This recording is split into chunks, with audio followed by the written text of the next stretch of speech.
Hello everyone, welcome to Soul of Medico. இன்றைக்கி வந்து நம்ம என்ன பார்க்க போகிறோம் அப்படின்னா class 12 chapter 2 current electricity. So இதில் இருக்கக்கூடிய க்ரியேட்டிவ் 1 மார்க்ஸை வந்து டிஸ்கஸ் பண்ணுவோம். ஸோ ஒரு 20 கொஷின்ஸ் பக்கமாக டிஸ்கஸ் பண்ணலாம். இது நீங்கள் பார்க்கும்போது உங்களுக்கு ஒரு ஐடியா கிடைக்கும், எப்படி ஒரு க்ரியேட்டிவ் 1 மார்க்கை வந்து அப்ரோச் பண்ணுறது அப்படிங்கிற ஒரு ஐடியா வந்து கிடைக்கும். ஸோ இந்த 1 மார்க்ஸாக நான் எங்கே எழுதியிருக்கேன் அப்படின்னா, இது வரைக்கும் கேட்ட, அதாவது 2019 2025 வரைக்கும் கேட்ட நம்ம கிட்ட இருக்கக்கூடிய மிட் டேர்ம் கொஷின் பேப்பர்ஸில் இருக்கக்கூடிய க்ரியேட்டிவ் 1 மார்க்ஸ் தான் கேட்டிருக்கோம். சப்போஸ் உங்களுக்கு வந்து மிட் டேர்ம் கொஷின் பேப்பர்ஸ்லாம் வேணும், எனக்கு ஒரு ஐடியா கிடைக்கிறதுக்காக நான் கொஷின் பேப்பர்ஸ்லாம் பார்க்கணுன்னு ஆசைப்பட்றீங்க அப்படின்னா, நம்ம வெப்சைட்டில் கொஷின் பேப்பர் பேஜ் அப்படின்னு ஒரு காலம் வந்து ஆட் பண்ணியிருக்கோம். ஸோ நீங்கள் அதில் செக் பண்ணி பார்க்கணும். உங்களுக்கு வந்து பார்த்தீங்கன்னா mid term question papers physics, chemistry, maths, biology 4 சப்ஜெக்ட்டுமே அப்லோட் பண்ணியிருக்கோம். நீங்கள் செக் பண்ணி பாருங்கள். ஸோ இப்போ வந்து கொஷின்ஸ் பார்க்கலாம். ஃபஸ்ட்டு வந்து பார்த்தீங்க அப்படின்னா, the potential difference across the terminal of a cell carries current. So இது வந்து எப்படி வந்து இருக்குது அப்படின்னு கேட்குறாங்க. ஸோ நிறைய பேர் என்ன ஆப்ஷன் போடுவாங்க அப்படின்னா, V is directly proportional to I, ஹோம்ஸ்லாம் பார்த்துட்டு நிறைய பேர் D ஆப்ஷன் போட்டு வருவாங்க. ஸோ அது வந்து தப்பு. ஏன் அப்படின்னா, இது வந்து கண்டக்டர்ஸ்க்கு மட்டும்தான் வந்து இந்த இது ஒபே ஆகும். அதுவே வந்து ஒரு செல்லாக இருந்ததுன்னா நம்ம இந்த ஃபார்மில் யூஸ் பண்ணணும். V is equal to epsilon minus IR, இந்த ஃபார்மில் யூஸ் பண்ணணும். இப்போது Y ஆக்சிஸில் வந்து பார்த்தீங்கன்னா பொட்டென்ஷியல் டிஃப்ரென்ஸ் வச்சுருக்காங்க. அப்போது Y is equal to C minus MX மாதிரி இருக்கா, இந்த எக்ஸுங்கிற இடத்துல வந்து I இருக்குது. ஓகேவா? அப்போ இது வந்து ஒரு ஸ்ட்ரெயிட் லைன் இல்லாமல் ஒரு இன்டர்செப்ட் இருக்குது. அப்போ வந்து பார்த்தீங்க அப்படின்னா அந்த கிராஃப் வந்து ஆரிஜின்லேருந்து ஆரம்பிக்கக்கூடாது. டி கிராஃப் வந்து பார்த்தீங்கன்னா ஆரிஜின்லேருந்து ஆரம்பிக்கும். அப்போ இந்த டி ஆப்ஷனை கேன்சல் பண்ணிங்க. மீதி 3 ஆப்ஷனில் ஏதோ ஒரு ஆப்ஷன் தான் வந்து பார்த்தீங்கன்னா உங்களுக்கு இருக்கணும். இந்த இதில் பார்த்தீங்க அப்படின்னா இது வந்து உங்களுக்கு ஸ்லோப் வந்து பார்த்தீங்கன்னா 0. பட் ஸ்லோப் வந்து பார்த்தீங்கன்னா இந்த நம்ம ஈக்குவேஷன் படி ஒரு ஸ்லோப் இருக்குது. அதனால் இந்த ஆப்ஷனும் வராது. நெக்ஸ்ட் இதில் பார்த்தீங்க அப்படின்னா உங்களுக்கு ஸ்லோப் வந்து பார்த்தீங்கன்னா பாசிட்டிவ். ஏன்னா தீட்டா வந்து அக்யூட் ஆங்கிளாக இருக்கிறதுனால ஸ்லோப் வந்து பாசிட்டிவ். பட் நமக்கு இங்கே வந்து நெகட்டிவ் ஸ்லோப் இருக்குது. அதனால் A ஆப்ஷன் வராது. அப்போ C ஆப்ஷன் மட்டும்தான் வரும். ஏன் அப்படின்னா இது மட்டும்தான் வந்து பார்த்தீங்கன்னா உங்களுக்கு நெகட்டிவ் ஸ்லோப் இருக்குது. ஏன்னா இது அப்யூஸ் ஆங்கிள். டேன் தீட்டா பார்க்கும்போது தீட்டா வந்து அப்யூஸாக இருந்துச்சுன்னா டேன் தீட்டா வந்து பார்த்தீங்கன்னா மைனஸில் வரும். அதனால் இது ஒரு மட்டும்தான் நெகட்டிவ் ஸ்லோப் இருக்குது. ஆனால் C ஆப்ஷன் தான் வந்து கரெக்டு. அது மட்டும் இல்லாமல் இன்டர்செப்ட் இருக்குது, இன்டர்செப்ட் இருக்குது. நெக்ஸ்ட் கொஷின் பாருங்கள். ஸோ இந்த கொஷினில் ஒரு ஒயருடைய ரெசிஸ்டன்ஸ் வந்து varies inversely as. First of all resistance formula எழுதிக்கலாம். Resistance is equal to rho L divided by A. அப்போ அந்த ரெசிஸ்டன்ஸ் வந்து எதுக்கு inversely proportional, area of cross section. So இந்த மாதிரி டேரெக்டாக ஃபார்முலா வந்து உங்களுக்கு கொஷின் கேட்பாங்க.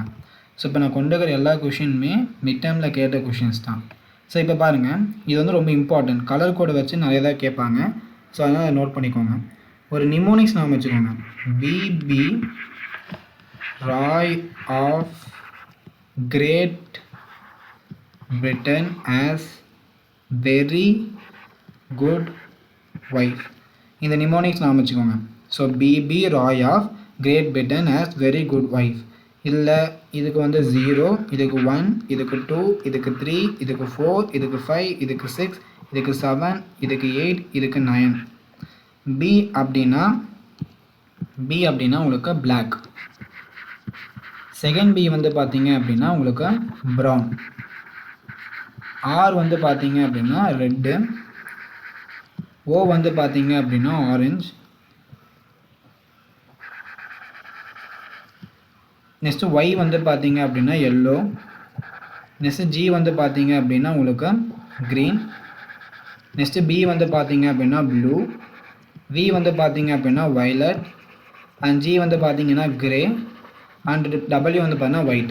ஸோ இதை நீங்கள் ஞாபகம் வச்சுக்கோங்க. So BB Roy of Great Britain has very good wife. First B வந்து பிளாக்கு, செகண்ட் B வந்து ப்ரௌனு. ஸோ இதை வந்து ஞாபகம் வச்சிட்டிங்க அப்படின்னா இந்த மாதிரியான கொஷின்ஸை ஈஸியாக சால்வ் பண்ணலாம். ஃபர்ஸ்ட் ஆஃப் ஆல் அவங்க ஒரு 3 வேல்யூ கொடுப்பாங்க. நம்மளுக்கு ப்ரௌன், பிளாக், ஆரஞ்சு கொடுத்துருக்காங்க. ஓகேவா? ஸோ இது மாதிரி என்ன வேணால் கொடுக்கலாம். இதை நம்ம எப்படி எழுதணும் அப்படிங்கிறத பாருங்கள். ஃபர்ஸ்ட் ஆஃப் ஆல் என்ன பண்ணணுன்னா, ஃபஸ்ட்டு கொடுத்துருக்கிறத என்னது ப்ரௌனா, ப்ரௌனுடைய நம்பர் பாருங்கள். ப்ரௌனுடைய நம்பர் வந்து 1, அதை எழுதிக்கணும் 1. நெக்ஸ்ட்டு செகண்ட் கொடுத்துருக்கிறத பாருங்கள். செகண்ட் கொடுத்துருக்கிறது என்ன, பிளாக்குடைய நம்பர் என்ன 0, அதை எழுதிக்கணும். நெக்ஸ்ட்டு ஒரு இன்ட்ரோ போட்டுக்கணும். ஃபஸ்ட்டு 2 கலர் கொடுத்துருப்பாங்க இல்லையா, அந்த 2 கலராக பக்கத்தில் எழுதிக்கணும். நெக்ஸ்ட் ஒரு இன்டூ போட்டுக்கணும்.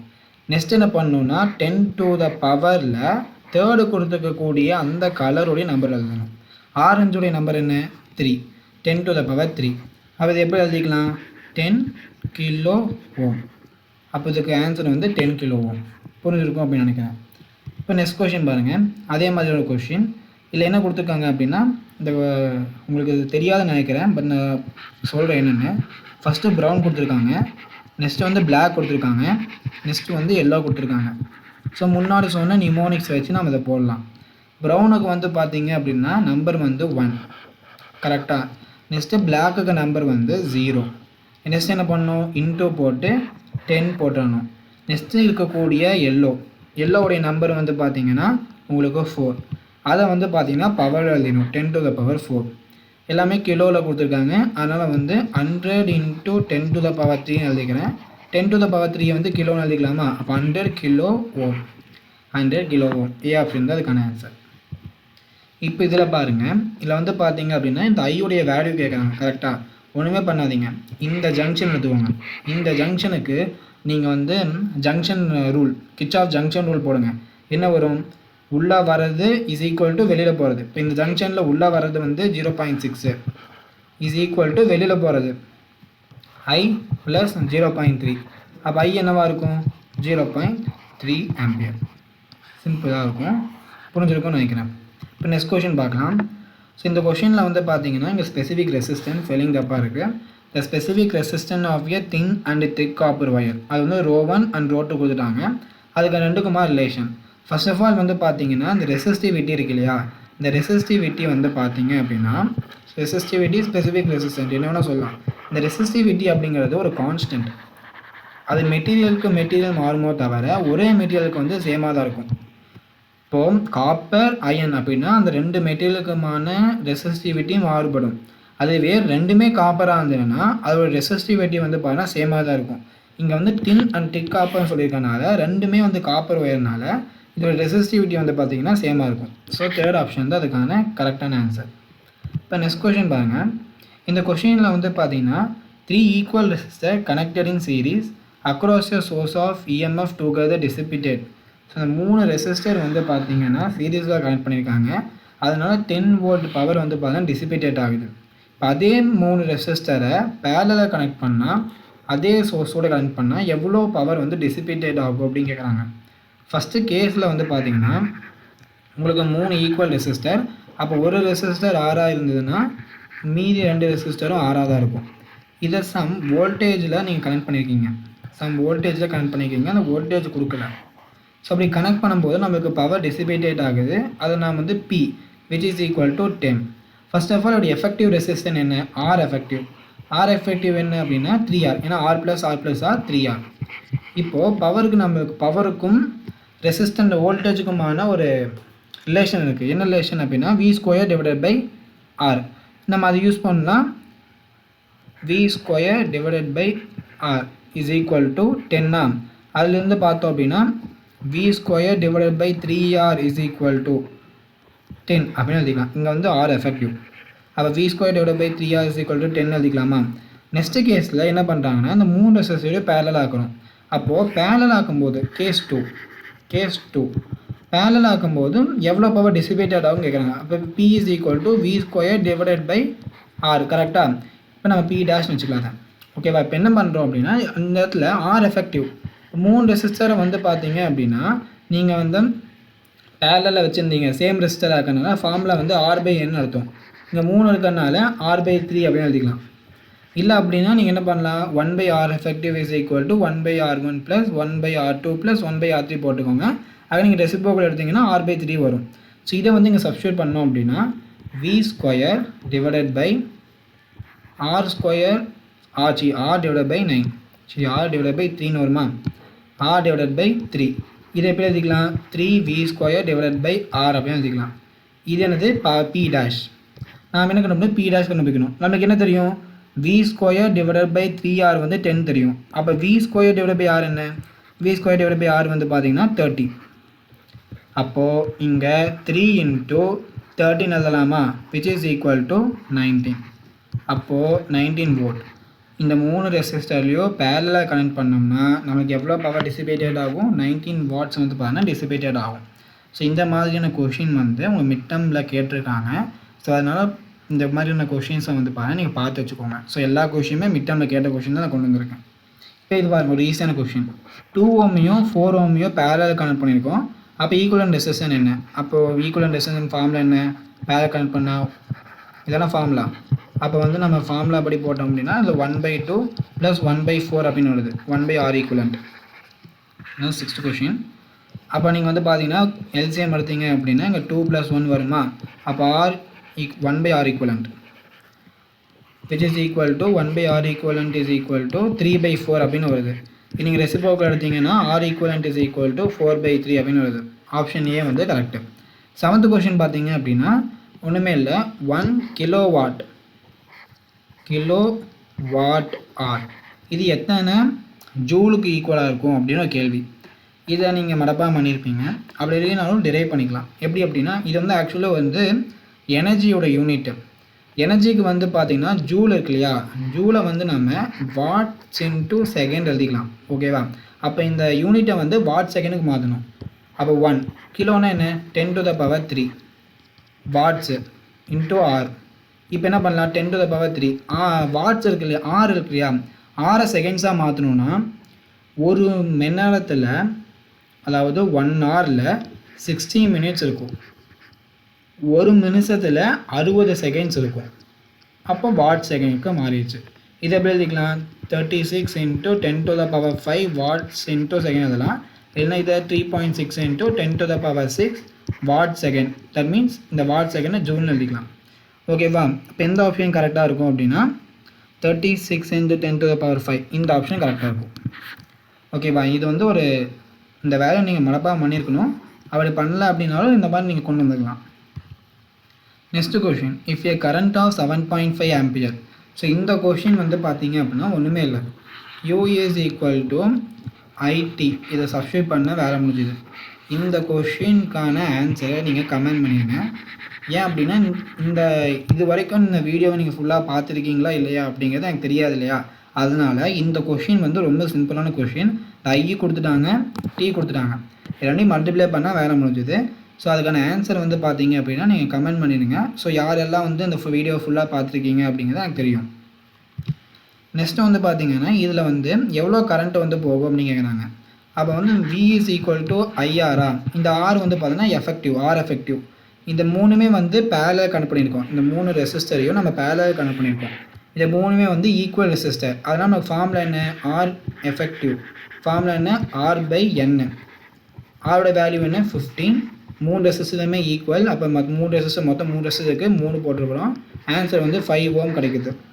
அப்போது பொட்டென்ஷியல் வந்து பார்த்திங்கன்னா 5 கொடுக்குறாங்க. இங்கே பாருங்க 5 இருக்கா, பொட்டென்ஷியல் 5 கொடுக்குறாங்க. நமக்கு கரண்ட்டு வேணும். ரெசிஸ்டன்ஸ் வந்து பாருங்கள், எஃபெக்டிவ் ரெசிஸ்டன்ஸ் வந்து 5. அப்போ கரண்ட்டு வந்து பார்த்தீங்க அப்படின்னா 1 ஆம்பியர். ஓகேவா? ஆப்ஷன் ஏ தான் கரெக்டு. நெக்ஸ்ட் கொஷின் வந்து பார்த்தீங்க அப்படின்னா find out the energy produced in the resistant 1 minute. இங்கே ஆக்சுவலாக எனக்கு கொஷின் தெரியல, ஏன்னா இங்கே ஸ்க்ரீன் ரெக்கார்டிங் இருக்கிறதுனால இந்த கொஷின் வந்து எனக்கு தெரியல. என்ன பண்ணுறது? சாரி, பேக் வந்து ரொம்ப சொல்கிறேன். Find the energy produce in a resistant of 10 ohm 5 ampere 5 minutes. Okay, 10 ohm 5 ampere 5 minutes. நம்ம ஃபார்முலா தெரியும், ஈட்டுக்கு ஃபார்முலா தெரியும், I² RT. எவ்வளோ கரண்ட்டு போச்சு? 5 ஆம்பியர் கரண்ட், 5 × 5. ரெசிஸ்டன்ட் வந்து பார்த்தீங்கன்னா 10 ohm, டைம் வந்து 5 minutes. செகண்ட்ஸில் மாற்றணும் அப்படின்னா 5 × 16 போடுவீங்களா? இப்போ என்ன ஆகும்? 5 5s are 25. 25 × 5 வந்து 125 வருமா? 125 × 6 × 10⁻²ன்னு எழுதிக்கலாம். இப்போது 125 × 6 போட்டோம் அப்படின்னா 13. கரெக்டாக? அப்போது 6 2s are 12. 1250 7. அப்போ வந்து உங்களுக்கு 750 × 10⁻²ன்னு வரும். இதை 75 × 10⁻³ எழுதிக்கலாம். இதை வந்து 75 கிலோ ஜூல் அப்படின்னு எழுதிக்கலாம். ஸோ ஆப்ஷன் பி தான் வந்து கரெக்ட் ஆன்சர். நெக்ஸ்ட் கொஷின் பார்க்கலாம். இதில் வந்து எதுக்கு negative temperature coefficient of resistant இருக்குன்னு கேட்குறாங்க. அதாவது கண்டக்டர்ஸ் எல்லாம் எடுத்துட்டோம் அப்படின்னா கண்டக்டர் வந்து டெம்பரேச்சர் அதிகமாக ரெசிஸ்டன்ஸ் வந்து அதிகமாகும். இந்த தெர்மிஸ்டர் இருக்கு இல்லையா, இந்த தெர்மிஸ்டர் வந்து பார்த்தீங்க அப்படின்னா ஒரு கைண்ட் ஆஃப் செமிகண்டக்டர்லேயும் வந்து பார்த்தீங்கன்னா நெகட்டிவ் டெம்பரேச்சர் ஆஃப் கோஎஃபிஷியன்ட் இருக்கும். தெர்மிஸ்டர்லேயும் வந்து பார்த்தீங்கன்னா நெகட்டிவ் டெம்பரேச்சர் ஆஃப் கோஎஃபிஷியன்ட் இருக்கும். இது வந்து 1 மார்க். நெக்ஸ்ட்டில் என்ன கேட்குறாங்க அப்படின்னா எவ்வளோ பவர் வந்து இதாகும் கேட்குறாங்க. ஸோ இதுலேயும் எனக்கு வந்து அந்த வேல்யூ தெரியல, அவ்வளோ செக் பண்ணிக்கிறேன். ஸோ வோல்ட் வந்து 240 கொடுத்துருக்காங்க, ரெசிஸ்டன்ஸ் வந்து 120 கொடுத்துருக்காங்க. பவர் எவ்வளோன்னு கேட்குறாங்க. மொத்த பவருக்கு வந்து 3 ஃபார்முலா இருக்குது. P is equal to VI, P is equal to V square divided by R, P is equal to I square R. இந்த மூணில் எந்த ஃபார்முலா நம்ம யூஸ் பண்ணலாம் அப்படின்னா இந்த ஃபார்முலா யூஸ் பண்ணுறோம். ஏன் அப்படின்னா பொட்டென்ஷியலை கொடுத்துருக்காங்க, ரெசிஸ்டன்ஸ் கொடுத்துருக்காங்க, அதனால் நான் இந்த ஃபார்முலா சூஸ் பண்ணிக்கிறேன். P is equal to V square 240 into 240 divided by R, R வந்து 120. இதை கேன்சல் பண்ணோம் அப்படின்னா ஆன்சர் வந்து 480 வருது. பவர் அப்படிங்கிறதுனால யூனிட் வந்து வாட், 480 வாட். நெக்ஸ்ட் கொஷின் வந்து பார்த்தீங்க அப்படின்னா இதுதான் நம்மளுடைய கடைசி கொஷின். ஃபர்ஸ்ட் ஆஃப் ஆல் இந்த கொஷின் நம்ம கொடுக்குறாங்க அப்படின்னா இந்த மாதிரியான கொஷின் நீங்கள் வந்துச்சுன்னா உங்கள் கண் எங்கே போகணும் அப்படின்னா இங்கே போகணும், இந்த இடத்துக்கு போகணும். உங்கள் கண் வந்து இந்த இடத்துக்கு போகணும். இது வந்து பார்த்தீங்க அப்படின்னா வீன்ஸ்டோன் பிரிட்ஜுக்கு நான் எப்படி கண்டுபிடிச்சேன் அப்படின்னா நான் ஒரு ட்ரிக் வச்சுருக்கேன். நான் எப்பவுமே அந்த ட்ரிக்கை நான் ஃபாலோ பண்ணுவேன் 1 மார்க்ஸில் டக்குன்னு சால்வ் பண்ணுறதுக்கு. என்ன அப்படின்னா இந்த இதை மல்டிப்ளை பண்ணுங்கள், ஆப்போசிட்டாக இருக்கக்கூடியதை மல்டிப்ளை பண்ணுங்கள். 20யும் 5 மல்டிப்ளை பண்ண வரும் 100 வருமா, 100. நெக்ஸ்ட்டு இதையும் மல்டிப்ளை பண்ணுங்கள், இதையும் மல்டிப்ளை பண்ண என்ன வரும், 100 வருமா. இது ரெண்டுமே ஈக்குவலாக வருதா, இது ரெண்டு ஈக்குவலாக இருந்ததுன்னா இது வீன்ஸ்டோன் பிரிட்ஜாக இருக்கனால இங்கே இருக்கக்கூடிய பொட்டென்ஷியலும் சேமாக இருக்கும். அதனால அந்த ரெசிஸ்டன்ஸ் வழியாக வந்து எந்த ஒரு கரண்ட்டுமே போகாது. The current flowing to the 3 ohm resistor என்னவாக இருக்கும், 0 ஆம்பியராக இருக்கும். இந்த மாதிரியான கொஷின் கொடுத்தா அவங்க ஃபஸ்ட் அப்ரோச்சே வந்து அந்த கொஷினில் இருக்கக்கூடிய அந்த ஆப்போசிட் சைடில் இருக்கக்கூடிய ரெசிஸ்டனை வந்து மல்டிப்ளை பண்ணி பாருங்கள். அந்த 2 ரெசிஸ்டர் ஈக்குவலாக இருந்துச்சு அப்படின்னா அந்த 3 ohm அந்த என்ன கொடுத்துருக்காங்களோ அது வழியாக வந்து பார்த்தீங்கன்னா கரண்ட்டு போகாது. இது ஒரு டைப் ஆஃப் வீன்ஸ்டோன் பிரிட்ஜ். ஸோ இது வரைக்கும் சொன்னது வந்து உங்களுக்கு ஹெல்ப்ஃபுல்லாக இருக்கும்னு நினைக்கிறேன். இந்த வீடியோ வந்து ஹெல்ப்ஃபுல்லாக இருக்கும்னு நினைக்கிறேன். ஸோ ஒரு ஹோம்ஒர்க் கொஷின் கொடுத்துருக்கேன், மறக்காமல் இந்த ஹோம்ஒர்க் கொஷின் வந்து பண்ணால் கமெண்ட் பண்ணுங்கள். ஸோ அது ஒரு அட்டனன்ஸ் மாதிரி நீங்கள் கமெண்ட் பண்ணிங்கன்னா இத்தனை பேர் வந்து இந்த வீடியோ ஃபுல்லாக பார்த்துருக்கீங்க அப்படிங்கிறத வந்து பாருங்கள், எனக்கு தெரியும். ஸோ அது ஈஸியான கொஷின் தான். சப்போஸ் உங்களுக்கு அந்த கொஷினே வந்து டவுட்டாக இருக்குது, எனக்கு எப்படி சால்வ் பண்ண தெரில அப்படின்னா டவுட் அப்படின்னு கமெண்ட் பண்ணுங்கள். நான் வந்து அதுக்கான ஆன்சர் வந்து உங்களுக்கு கமெண்டில் சொல்கிறேன். ஸோ அடுத்த வீடியோவில் வந்து பார்த்தீங்கன்னா சாப்டர் 3 கிரியேட்டிவ் 1 மார்க்ஸ் பார்க்கலாம். தேங்க்ஸ் ஃபார் வாட்சிங்.